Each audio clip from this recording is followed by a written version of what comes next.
Kazwai vana vaMwari kwese kwamuri.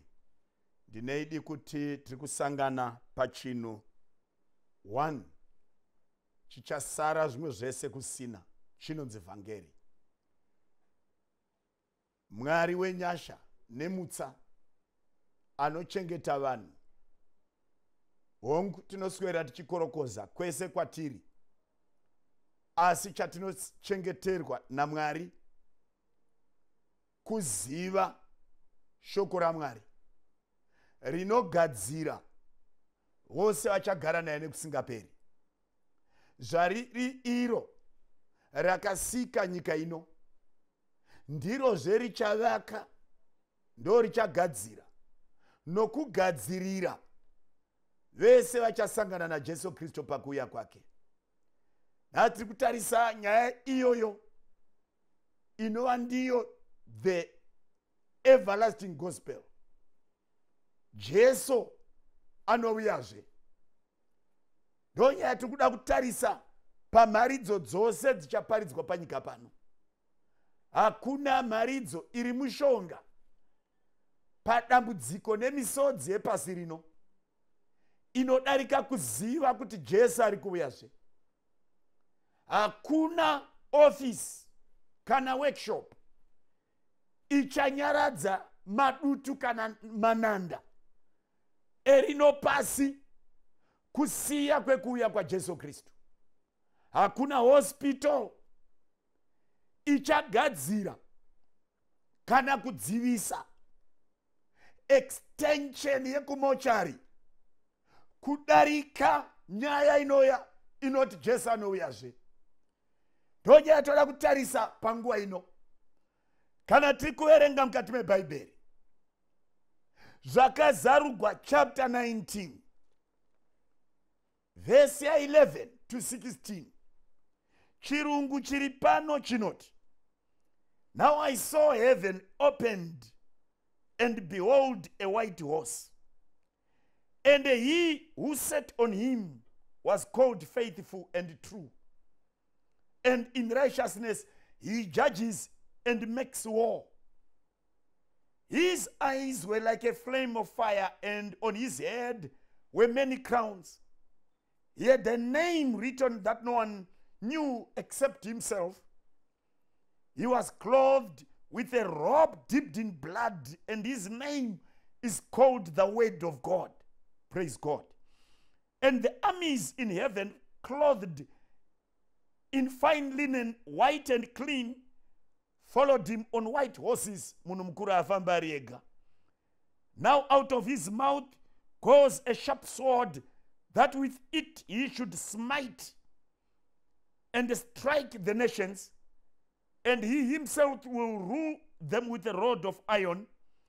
He himself treads the winepress of the fierceness and the wrath of Almighty God. And he has on his robe and on his thigh a name written, King of Kings and the Lord of Lords." Mwari wakombere kuverengwa kweshoko. Jesu unouyazve. Izvi zvofanira kutaurwa mudzimba dzese, zvitaurwe mumastreets ese, zvofanira kutaurwa in the valley, zvofanira kutaurwa on the top of the mountains, zvofanira kutaurwa in every land and clime. Jesu anouyazve. Zvofanira kutaurwa for those flying to the east and for those landing in the west. Jesu anouyazve. Zvofanira kutaurwa in Africa, zvofanira kutaurwa in America, zvofanira kutaurwa in Asia, zvofanira kutaurwa in Europe, zvofanira kutaurwa in Australia, zvofanira kutaurwa across the waters of the Atlantic, zvofanira kutaurwa in Indian waters, zvofanira kutaurwa in the Pacific seas. Jesu anouyazve. Zvofanira kutaurwa nevari mumakore, zvofanira kutaurwa nevari muninga, zvofanira kutaurwa nevari mundege, zvofanira kutaurwa nevari mushikashika. Jesu anouyazve. nemhaka yekuti pana Genesis chapter 3 verse 15 iye Mwari ndiye akatanga kutaura mudzimai achava nembeu, achabereka a seed. Kana mwana wemudzimai auya, iye achapwanya musoro wenyoka. Jude anotipa chapter 1 verse 14. Even Enoki wechinomwe kubva kuna Adamu akataura Jesu anouyazve. Jacob akaprofita rugare ruchauya kwauri Judha kana Shiloh auya pana Genesis 49 verse 10. Even Balaam, the descendant of Ishmael, the great prophet, aitaura namwari wakudenga pana Numbers 24 verse 17. Anoti ndinomuona ari kure, hazi padhuze, ndona iri nyeredzi yaJese. Naiye anotaura Jesu anouyazve. Job pavanakomana vamabvazuva anoti ndinomuona kunyange nyama yangu yaora, kunyange ganda rangu raora, kunyange ndodyiwa namakonye, asi ndinomuona uye ndichamuona ndiine nyama yangu nemeso angu. Jesu anouyazve. David anoimba pabhuku yemapisarema 110 verse 1 to 4. Mesiya achava mambo, achatonga ari werudzi rwaMelkizedheki. Isaiah anotaura Mesiya achauya pachapter 9 verse 6. Iye achazvara mwanakomana, amutumidze zita rinonzi anoshamisa, gota, Mwari wokusingaperi, baba wokusingaperi, muchinda worugare. Pachapter 5 verse 26. Simudzai mureza pagomo risina miti. Jesu anouyazve. Pachapter 7 verse 18. Ridzirai nhunzi dzeIgipita muridzo. Jesu anouyazve. Pachapter 13 verse 2. Isaiah anoti simudzai mureza paninga dzeAsiria. Jesu anouyazve. Pachapter 66 verse 19 to 21. Anoti iye zvino nezuva iro vanobva Tashishi neLudhi nePuri vanopfura miseve sevakomana veJavhani kuzvitsuwa zviri kure. Ndichaisa chiratidzo pane vakapukunyuka nezuva iro. Muchauya nevese vakatapwa vanodaidza nevanofarira Zioni kuti vagare pagomo reJerusarema, vachiuya nehama dzenyu zviri zvipiriso kuna Mwari wekudenga. Nezuva iro vachaona mbiri yangu nokubwinya. Jesu anouyazve. Ezekiel anoti pachapter 37 verse 1 to 10. Zvino ndakaona ndichiprofita, ndikaona pabani ramabhonzo mapfupa azarire gwebede, mapfupa achidzokedzana. Wamandayarira paita ruzha. Jesu aonekwa nemakore. Vakafa kubva kuna Adamu kusvikira mimba yekupedzisira ichaonekwa panhoroondo yepasi. Vese vakatenda kuna Jesu. Jesu anouyazve. Even Daniel anotiye ndakaona riri dombo rakavezwa mugomo rekudenga. Ndakaona ari mwanakomana wemunhu achiuya nemakore ekudenga. Ndakaona ari muchinda weungano. Ndakaona ari Mikael, the great prince. Jesu anouyazve. Zekaria anotiye ndakamuona ari pamusoro pembongoro achiita ride upon the horse. Malakai anotiye achatonga ari paHorebhi. Izwi rake paMount Carmel aina vaprofita Elia naMoses. Aiwa Jesu anouyazve. Jesu iye pachake anoti iye zvino chiratidzo chemwanakomana wemunhu chichaonekwa namazuva iwayo. Sure kwekutambudzika kwamazuva iwayo muchamuona ari pamusoro penyeredzi akaunganigwa navatumwa achidaidza vasanangurwa vabva kumakona mana epasi. Kana ari John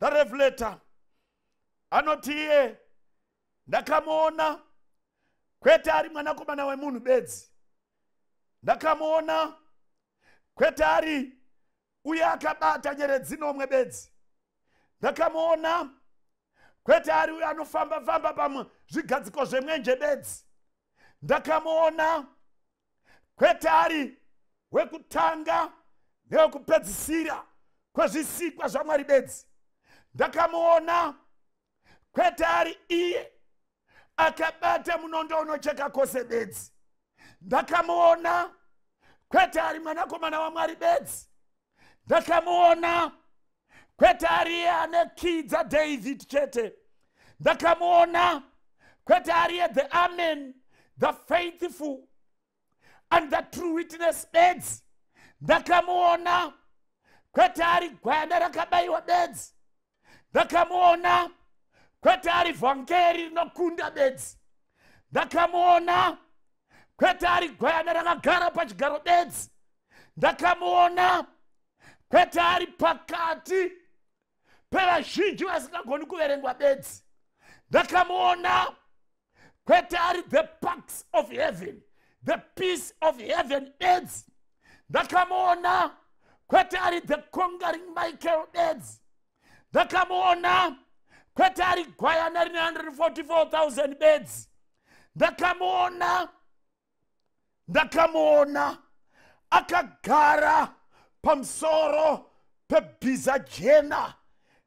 Ndakamuona ari the triumphant mambo wamadzimambo naishe wamadzimambo naishe wamadzishe, aine tsvimbo yekutonga nemunondo unobaya. Idi Jesu anouyazve. Kana paine vhangeri, Jesu anoti iye evhangeri iyi yeushe iyoyi ichaparidzigwa munyika dzese. Ndo vhangeri yakanga yakamirirwa naAdhamu, ndo vhangeri yanga yakamirirwa naEnosi, ndo vhangeri yanga yakamirirwa naSeti, ndo vhangeri yanga yakamirirwa naKainani nemwana wake Maharareri, ndiyo vhangeri yanga yakamirirwa naJaredhi, ndiyo vhangeri yakaendesa Enoki kudenga ari mupenyu, ndiyo vhangeri yakachengeta Matusera akaita sekuru wavese. Inotiyo Jesu anouyazve. Ndiyo vhangeri yakachengeta Noa ari mukati mechikepe. Inotiyo Jesu anouyazve. Ndiyo vhangeri yakachengeta Abhurahama mumatende. Ndiyo vhangeri yakaburitsa Loti paSodhoma neGomora. Ndiyo vhangeri yakachengeta Jakore pausiku hwekurwadziwa. Ndiyo vhangeri yakaona dutu ravatumwa. Inotiyo Jesu anouyazve.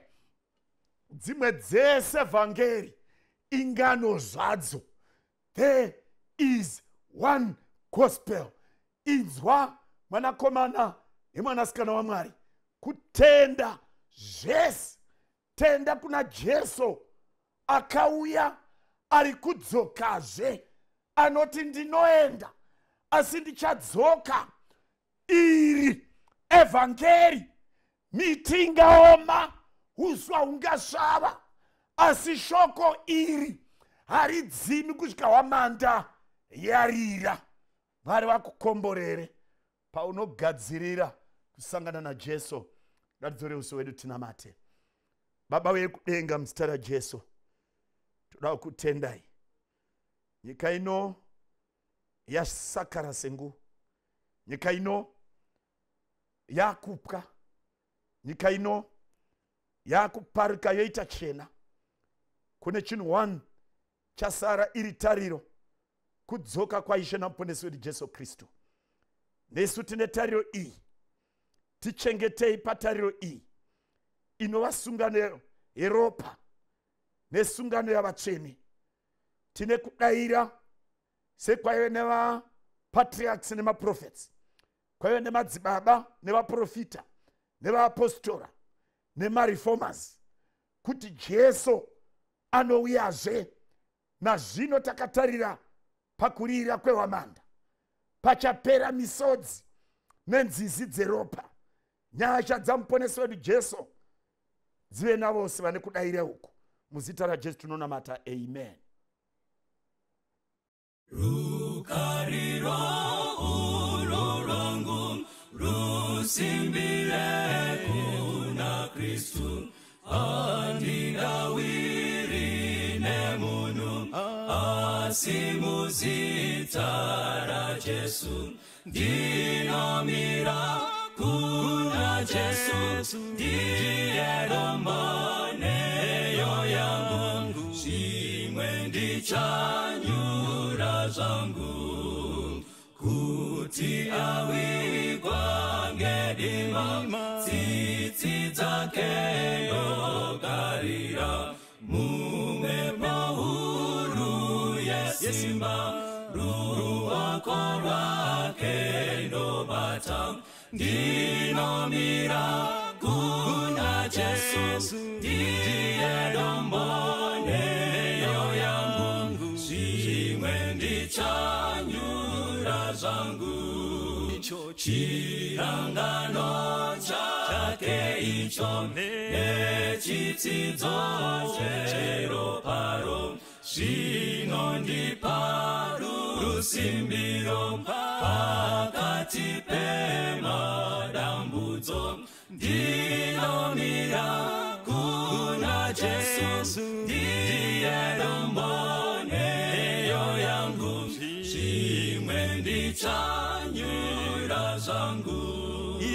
Apo anenge ouya netsuri ichazoridzwa, ndinoda kuti ndimire naJesu parudyi rwake. Ndinomira kuna Jesu, ndiye domboneyo yangu, shimwe ndichanyura zangu. Ndinomira kuna Jesu,